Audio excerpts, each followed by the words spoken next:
इस वीडियो में आपने दोनों तस्वीर देखी होगी। एक में पढ़े लिखे लोग जंगल को काटने जा रहे हैं, दूसरी तरफ एक गुरु है आध्यात्मिक जो बहुत कम पढ़ाई कर रखे, हालांकि उन्होंने भारतीय संस्कृति की पढ़ाई करी है।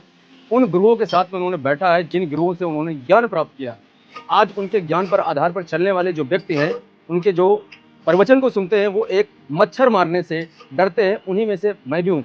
लेकिन आज भारत की जनरेशन नहीं, मैं सभी देशों की बात कर रहा हूँ, एवरीबडी, ऑल कंट्री, सब लोग कहां पर जा रहे हैं, किस दिशा में अपने आप को डिवाइड कर रहे हैं, ये समझ से थोड़ा सा परे हो रहा है। यानी कि आप एक आईटी पार्क बनाने के चक्कर में बेजुबान जानवर किसी सुप्रीम कोर्ट या हाई कोर्ट में अपना केस नहीं लड़ सकते हैं। इसकी वजह से उनको बेघर आसानी से कर दिया जाता है। और मैं आपको बता देना चाहता हूं कि इस पृथ्वी का जो आविष्कार हुआ है, ये अकेले मानव समाज के लिए आविष्कार नहीं हुआ है। इसके ऊपर जल से लेकर के पृथ्वी पर, जमीन पर विचरण करने वाले या आकाश में उड़ने वाले जितने पक्षी हैं, सबका उतना ही अधिकार है जितना हमारा की अधिकार है।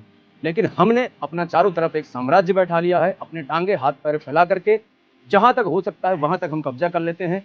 हमने अपनी टेक्नोलॉजी का इस्तेमाल करके नई नई चीजों का हमने आविष्कार कर लिया। हालांकि मैं इसका विरोध नहीं कर रहा हूँ, ना ही मैं इसका समर्थन कर रहा हूँ। अब उन बेचारे बेजुबानों का क्या करें जो एक छोटे से एक पेड़ के ऊपर अपने जीवन को यापन कर लेते हैं। यानी कि वो जमीन का भी इस्तेमाल नहीं करते। वो आसमान पे देखोगे आप, ऊपर जाकर के अपना एक घोंसला बनाते हैं, वहां पर एक डाल की छोटी सी जगह पर अपना एक घोंसला बनाते हैं, वहां पर रहते हैं। लेकिन मानव ने उस चीज को भी नहीं छोड़ा है। बड़े शर्म की बात है। आप कहां पर जा रहे हो? यानी कि प्राकृतिक के साथ जितना आप छेड़छाड़ करने की कोशिश करोगे, उनकी जो आंसू हैं वो कभी व्यर्थ नहीं जाते। किसी भी, या इंसान हो या जानवर है, कभी किसी के आंसू व्यर्थ नहीं जाते। ऊपर वाले को अगर बुला करके इस धरती पर एक न्याय दिलवाया जाए, अगर उससे कहा जाए सारे जानवर एक तरफ होकर के कहें कि हमें एक जमीन का टुकड़ा बांट के दे दो, जिस तरीके से मानव अपने घर में चार भाई होते हैं तो चार टुकड़ा बांट लेते हैं, उस तरीके से अगर ये बांटने पर आ जाए ना, तो मैं कहता हूं इंसान के लिए एक सुई के नोक की बराबर जमीन नहीं मिलेगी इस धरती पर। आपने जंगलों में पहुंच करके वहां उनके ऊपर अत्याचार कर रहे हो, हर जगह तुमने प्रदूषण फैला रखा है। उसके अलावा आप नदियों को दूषित कर रहे हो, लंबे लंबे चौड़े एक्सप्रेसवे बना रहे हो, डिफेंस सेक्टर में इतना पैसा खर्च कर रहे हो। किसके ऊपर खर्च कर रहे हो भाई?